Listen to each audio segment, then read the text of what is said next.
Fala, declarantes do Imposto de Renda 2019. Eu estou aqui com o Walter da WF Contabilidade.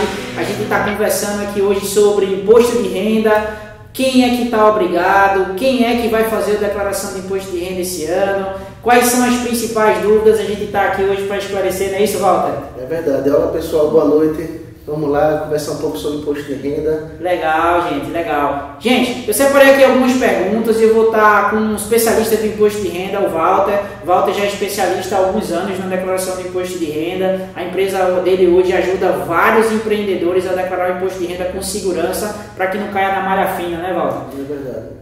Walter, eu estou com algumas perguntas aqui, eu queria saber se a gente já vai para o vamos ver aqui nas perguntas para a gente começar. Vamos embora, vamos ser bem objetivos, para ajudar o pessoal aí. Maravilha, então vamos lá, vamos na primeira pergunta. Pessoal, pessoa física desobrigada pode apresentar a declaração de ajuste anual? Pergunta básica, né? É verdade.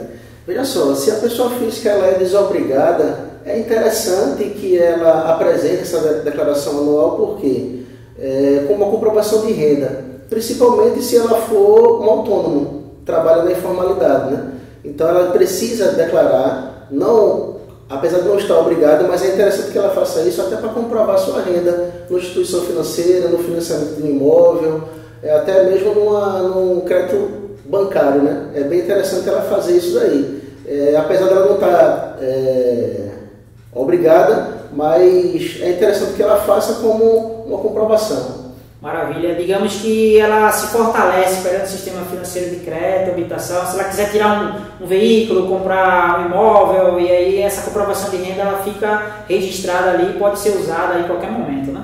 É verdade. E outro ponto muito importante também que vale frisar é o seguinte: ela tem que tomar o cuidado também de quando for declarar o imposto de renda lá, ela não colocar no limite da isenção. Porque muitas vezes a pessoa quer só uma comprovação para apresentar no banco ou no crédito imobiliário, mas aí ela coloca lá no limite para não pagar o imposto de renda, termina não dando tanta credibilidade ao imposto de renda.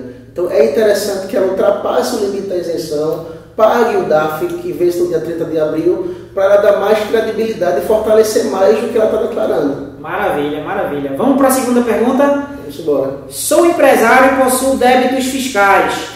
Fiz minha distribuição de lucro o ano todo, né, de 2018, e além do meu prolabore com recolhimento do INSS. Como é que eu faço para declarar no meu imposto de renda todas essas retiradas? Carlos, essa pergunta é uma pergunta bem interessante e uma pergunta que sempre acontece, né, que é o seguinte: o empresário que ele retira mensalmente o prolabore dele, nesse prolabore ele está recolhendo mensalmente o INSS. Então isso aí são rendimentos tributados e deve ir para a declaração de imposto de renda. Agora, os rendimentos isentos que ele tira mensalmente, que é a antecipação do lucro, ele tem que tomar o cuidado com o seguinte ponto: quando ele for fazer essa declaração de ajuste anual, ele tem que ver se a sua empresa ela não tem débitos fiscais. No caso aí, ele tem débito fiscal. Então, primeiramente, para poder se distribuir o lucro, ele tem que sanar todos os débitos fiscais da empresa, pagar o fisco, para daí do resultado final, que é o lucro, depois que ele pagou o imposto dele, para ele formar exatamente essa distribuição de lucro no imposto de renda. Se tiver com débito fiscal, não declara a distribuição de lucro. Então ele cometeu um erro grave, digamos assim, ele antecipou, distribuiu o lucro ali que não deveria, né? No caso. Exatamente, porque o ponto muito importante é que é o seguinte: a distribuição de lucro, ela já é o resultado final de tudo. Ele pagou o imposto, pagou as obrigações, pagou o funcionário. Então, no final do ano, ali ele zerou todos os débitos dele, sobrou o lucro, ele vai distribuir para os sócios. Então, se ele distribui antes do resultado final, então ele não pode ir para a declaração de imposto de renda. Ela só deve ir depois que ela passar por todo esse processo e o resultado final dá o lucro. Aí sim, ele coloca no imposto de renda. Ele tem que ter, no caso, uma escrituração contábil que comprove isso depois, né? Exatamente. Maravilha. Vamos para a pergunta 3? Vamos. Na minha declaração de imposto de renda, estou colocando minha esposa como dependente para melhorar a minha restituição. Só que ela tem renda. Como eu faço para declarar? Carlos, realmente as perguntas aí estão bem interessantes. Essa daí é uma delas, que é o seguinte: muitas vezes, quando se vai se fazer declaração de imposto de renda, a pessoa quer restituição do imposto. né, quer pagar menos imposto ou até mesmo não pagar e restituir tudo que foi descontado, tudo que foi retido na fonte. E muitas vezes essa pessoa termina colocando a esposa como dependente, o filho como dependente. No caso aí da sua pergunta, se ele colocar a esposa dele, ele pode colocar sim. Agora ele tem que tomar o cuidado para ver se ela não tem renda. Porque se ela tiver renda, ele vai ter que colocar a renda dela também na declaração do imposto de renda e muitas vezes juntando a renda dela pode não ser tão vantajoso para ele, já que o intuito dele colocar ela é de ser restituído. Olha aí, então é importante ele ter a ajuda de um especialista antes de fazer essa declaração de qualquer jeito e colocar ali a renda da esposa, que isso pode impactar na declaração dele, no final das contas, né? Exatamente, com certeza. Maravilha, eu estou aqui com a pergunta número 4, que gera muitas dúvidas, né? E inclusive foi motivo de algumas polêmicas aí na mídia, que é o seguinte: minha esposa teve câncer de mama, como faço para me beneficiar com a isenção do imposto de renda na sua declaração? É uma pergunta que muitas pessoas não sabem, né? Como, do fato, operar ali dentro da declaração de imposto de renda com informação como essa, né? E existe um trâmite, né? Para fazer todo esse processo, pedir a isenção. Então, como é que funciona, Walter? Você como especialista. É verdade. Ele tem que ter muito cuidado com o seguinte ponto. Ele tem que analisar para ver se ela tem o câncer de mama ou se ela teve. São duas coisas diferentes. O que é que acontece? Se ela tem o câncer de mama e ela estava trabalhando na época, então se ela foi afastada do trabalho, ou se o rendimento dela é uma pensão ou aposentadoria, ela tem que reunir toda essa documentação, se dirigir à Receita Federal e solicitar o benefício da isenção do pagamento do imposto de renda, se esse, por um acaso, tiver algum valor a ser pago. Lembrando que lembrando que a isenção é para o pagamento do imposto de renda e não da declaração. Se os rendimentos dela atingir o limite da obrigatoriedade, ela é obrigada a declarar o imposto de renda, mas ela se beneficia com a isenção do não pagamento do imposto.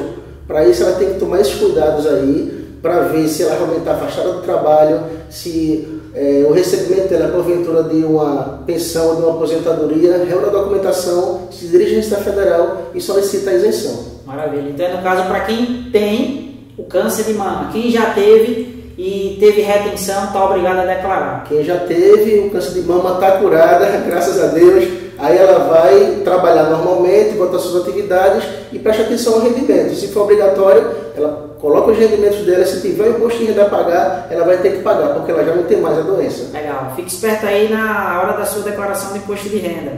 E eu vou para a pergunta agora de número 5, que é uma pergunta também muito polêmica, é que a declaração de imposto de renda, a DIF precede a declaração de imposto de renda e dá apoio e suporte para algumas informações para a declaração, ou seja, isso é antecipado para a Receita Federal. E aí eu tenho uma pergunta que ela diz o seguinte: não informei na minha distribuição de lucro a DIF, por não ter retenção. No caso, ele não era obrigado. Agora, na minha declaração de imposto de renda, percebi que fiz uma distribuição que foi de R$60 mil em 2018. Eu devo declarar imposto de renda?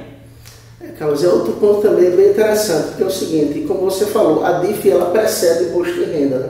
A DIF ela entrega no final de fevereiro para exatamente confrontar com a declaração de imposto de renda que vai até dia 30 de abril. Então o que ele tem que tomar cuidado aí é o seguinte: distribuição do lucro ela não vai para a DIF, ela não é declarada na DIF, mas aí ele pode declarar essa distribuição de lucro no imposto de renda dele, porque acima de 40 mil já entra na obrigatoriedade de declarar a distribuição de lucro na declaração de imposto de renda. Agora, lembrando que a gente falou no ponto anterior que ele só pode informar essa distribuição de lucro, mesmo estando obrigado acima de 40 mil, se ele distribuir o lucro depois que pagou os impostos dele. Ele não pode ter débitos fiscais.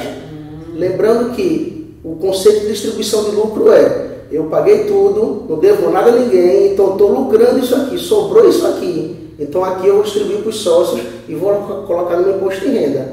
Então se ele ultrapassou o limite da obrigatoriedade aí, que é 40 mil, recebeu como distribuição de lucro 60 mil, então ele está obrigado. Mas aí ele tem que tomar o cuidado para que, se ele tiver débitos fiscais, ele não pode colocar no imposto de renda dele. É bem legal, porque isso já foi falado lá na pergunta anterior, que se ele tiver débitos fiscais, em hipótese nenhuma ele pode distribuir lucro. E se no caso ele fez a sua DIF ou não fez a sua DIF e não colocou essa informação, porque de repente ele não estava obrigado ali para fazer a DIF, mas na declaração do imposto de renda, acima de 40 mil ele passa a ser obrigado. Então ele deixa de declarar uma que ele não tem obrigatoriedade, mas passa a declarar o imposto de renda porque ele passa a se tornar obrigado, porque ele ultrapassou o limite, né, da isenção dos 40 mil ali em rendimentos não tributáveis. Não é isso? Exatamente. Ultrapassou os 40 mil, no caso dele foi 60 mil, ele já é obrigado. Maravilha. Lembrando que tomar o cuidado só de tu ter débitos fiscais. Maravilha. Gente, hoje essas foram as perguntas do plantão, então eu aguardo vocês aí na próxima semana, vão surgir mais dúvidas e a gente vai estar aqui para poder responder, tá bom? Grande abraço, obrigado Walter pela sua participação aí, sua presença aqui hoje. Ok, Carlos, eu que agradeço o convite, é um prazer estar aqui mais uma vez, conversando principalmente sobre esse assunto que é o assunto do momento, que é a declaração de imposto de renda da pessoa física. E lembrando, pessoal, que o prazo vai até o dia 30 de abril. É muito bom observar que vocês devem reunir a documentação em tempo hábil, procurar um profissional da área, para aí não correr o risco de cair na malha fina. E é isso aí. Quanto mais cedo você fizer, melhor para você receber também a sua instituição de imposto de renda. Maravilha. Se você também não quer cair na malha, procure um especialista, procure um contador. Tá bom, gente? Um grande abraço, sucesso. Tamo junto. Até mais.